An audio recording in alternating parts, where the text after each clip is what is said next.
dating a rich man who is cheap is the exact same thing as dating a broke boy. Exact same thing. When you're praying, stop praying for a rich man. What you want is a generous man. Generous. And that's the word you're looking for. Get a job? What's the average height for men? In America, the average male height is 5'8". Can we at least do 6? What kind of answer is that? Can we at least do 6? What they supposed to do, just wish for more leg? Who you been matching with on Tinder, Inspector Gadget? Y'all be out on a date? Oh, you're 5'8", go Gadget leg. That don't make no sense, fam. You out here flirting with circus clowns on Hinge.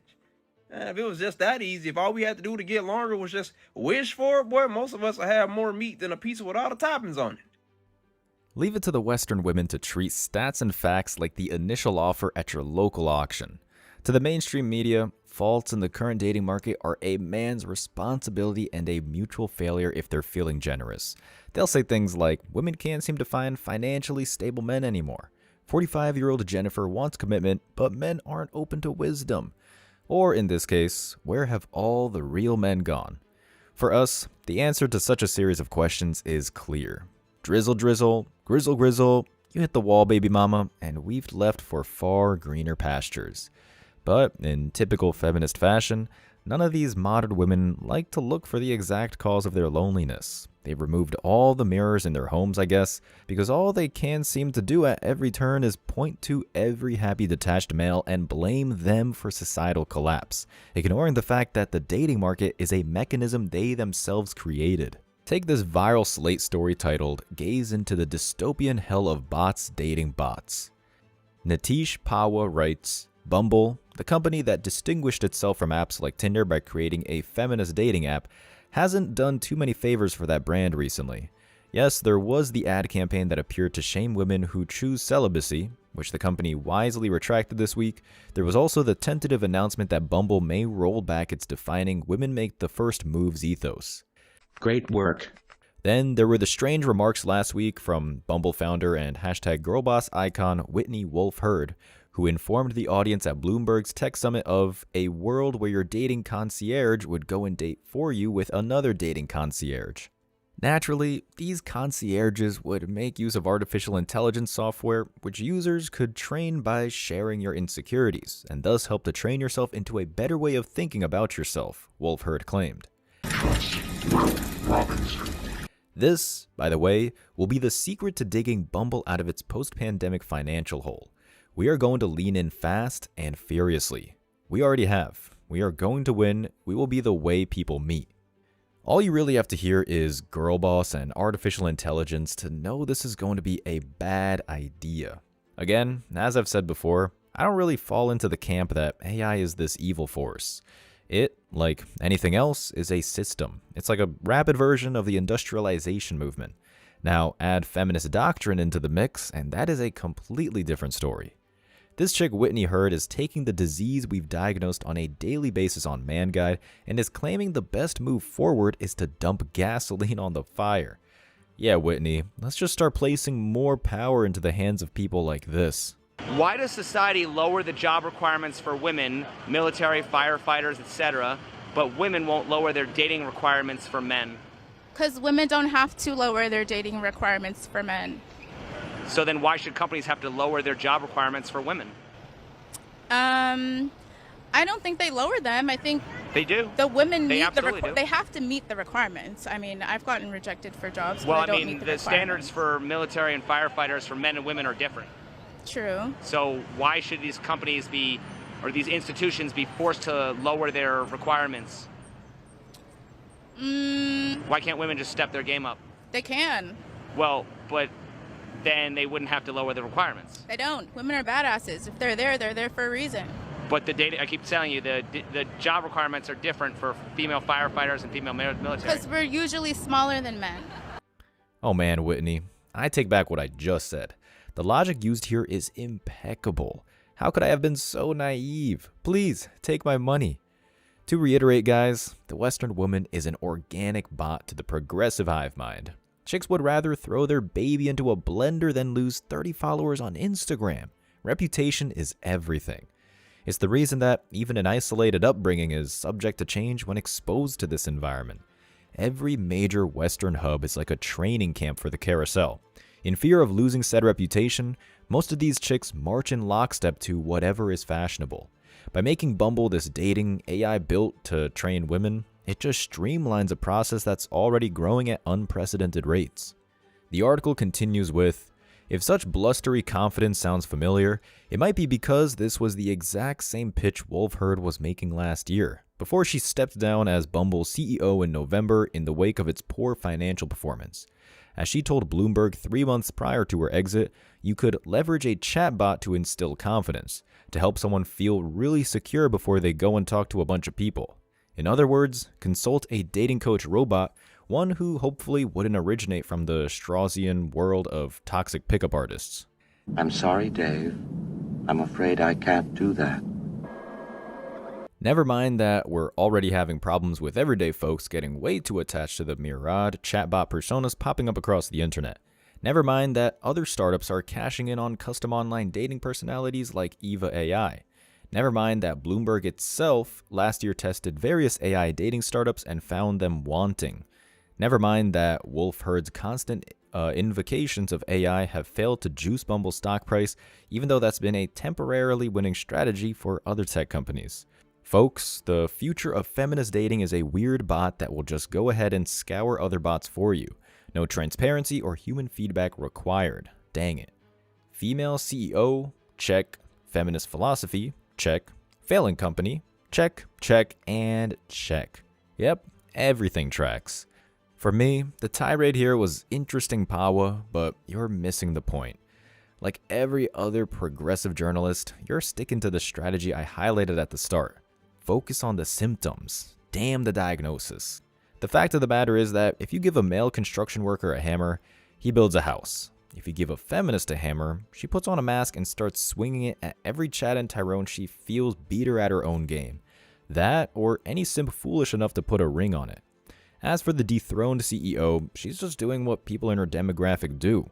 She thinks masculinity is a virus, so she made a sprinkle death bot that's designed to encourage impressionable chicks to demand compensation for a devastating body count. The Bumble app isn't failing because women aren't learning how to be powerful. It's failing because you're creating the most potent male repellent the world has ever known.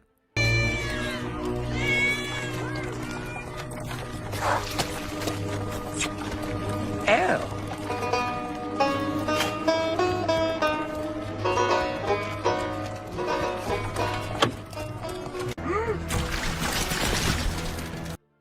I'm looking for a man in finance, trust fund, 6'5", blue eyes, finance, trust fund, 6'5", blue eyes, finance, trust fund, 6'5", blue eyes, finance, trust fund.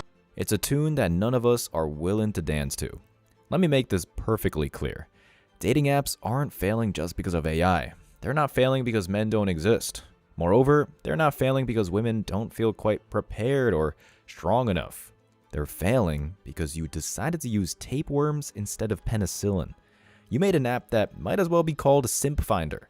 So these Western women, completely incapable of seeing their own shortcomings, go onto this app to find a unicorn, a 6'11" rich dude with no relationship, with family, and only wishes to serve you.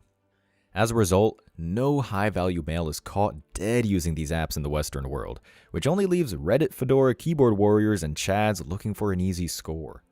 After showing that this strategy is failing on other dating apps as well, Pawa writes, for tech companies and startups that had their business models walloped by high interest rates, it makes sense to make grandiose proclamations about AI that will mollify your investors. It worked for Rent the Runway, whose stock surged last month after an AI bullish earnings call, and it's working for all the S&P companies whose AI interest is causing them to outperform their chart competitors. But such lofty experiments have not similarly buoyed Match and Grindr this year. While Bumble has seen some recovery this year, that turnaround in fortune can be attributed to more quotidian developments. That is, a refreshed logo, new question-asking features, more payments for subscription services rather than to robot profiles. Because you don't suck blood, you just suck. This in particular is a sphere where Zoomers and Millennials Faced with social networks totally saturated by auto-generated images and statuses and accounts, are really, really looking for that eventual human connection. Right now, dating apps are falling out of favor with those treasured demographics, not least thanks to the prevalence of catfishing imposters and nonstop delusions of fake dating options. If the user base's scrutiny and paranoia are so pronounced that even Zayn Malik can't use Tinder for casual dating without being accused of catfishing, why heighten such distrust by sending in an army of more fake profiles? We have breaking news. Wow, who could have assumed that feminist-driven date culture would make people feel more isolated than ever before? Oh, that's right, everybody with a downstairs set to scratch. I talked about this issue extensively in another story regarding Gen Z males. As it turns out, none of them want to date anymore. Could it be that women just aren't acting strong enough? Could it be that guys just aren't open-minded? Or could it be that all of these women made themselves available, but nobody wants a single mom, wall hopper, OnlyFans model, or professional carousel rider? I'm no expert, but I'm going to have to go with option number 3. As the author states, it's not just the dating apps that are using AI that are lining up for the proverbial chopping block. They all are. Why? Because it turns out that hopping on a hookup site to find a long-term match doesn't convey that message at all. What it really tells young guys is that you're a total poser. You present yourself as some knockout who is ready to put the apron on and settle down, while using applications that show you're going to get in bed with any chatter Tyrone in the DMs before this fictional reality reveals itself to you. It's why women sound a lot less like they did in 1850 and sound a lot more like this today. I was supposed to go on a date with this guy, but he told me that he needed to take a rain check because he needs to go help somebody move. I was like, you could have just told me to go fuck myself. Like, go on a date with a cute girl or go help somebody move. Who wants to go help somebody move? You would rather go help somebody move than hang out with me. What does that say about me? And on a Wednesday night, who is moving tonight? Well, look at that. They said that Jon Stewart couldn't have a child with a Dr. Seuss character, but here she is for all of us to see. Anyway, the article closes with this sentiment. There's a case to be made that careful use of advanced chatbots can indeed be advantageous in assisting with online dating, for brainstorming openers and quips, for practicing basic tenets of conversation, for breaking the ice, for customizing and optimizing your communication. You've learned absolutely nothing.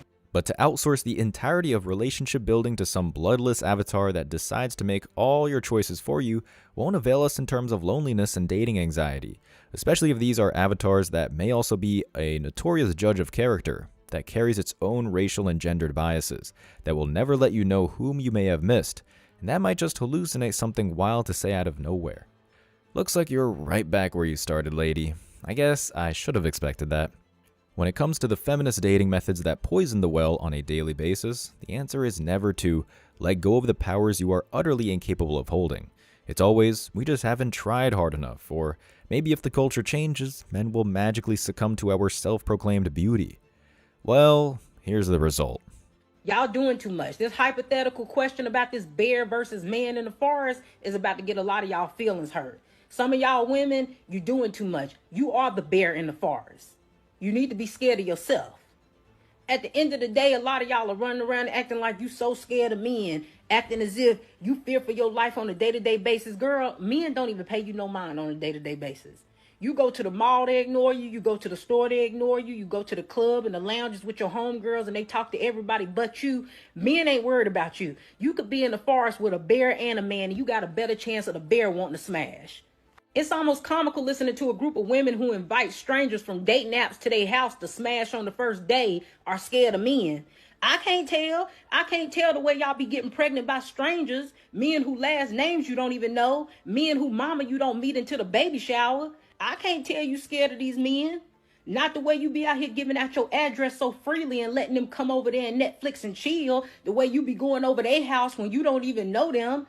Jeffrey Dahmer would have a field day with this generation and somehow y'all scared of men. You scared to be in a forest with a man? Be for real. Pick me girl or not, the message is still sound. Western women, to no surprise to any of us, have taken control of culturally driven corporations thinking their vision of the world will turn the tide. Well, ladies, you took the wheel, but the result doesn't appear to be anything you expected. Instead, you find yourselves baffled that the farm you inherited is now a desert, and there's really nobody but yourselves that deserves the blame. Men, the dating world in the West is an existential death sentence. Whether the system is assisted by AI or coddled by a simple chat room, the result is always the same because the women are all the same.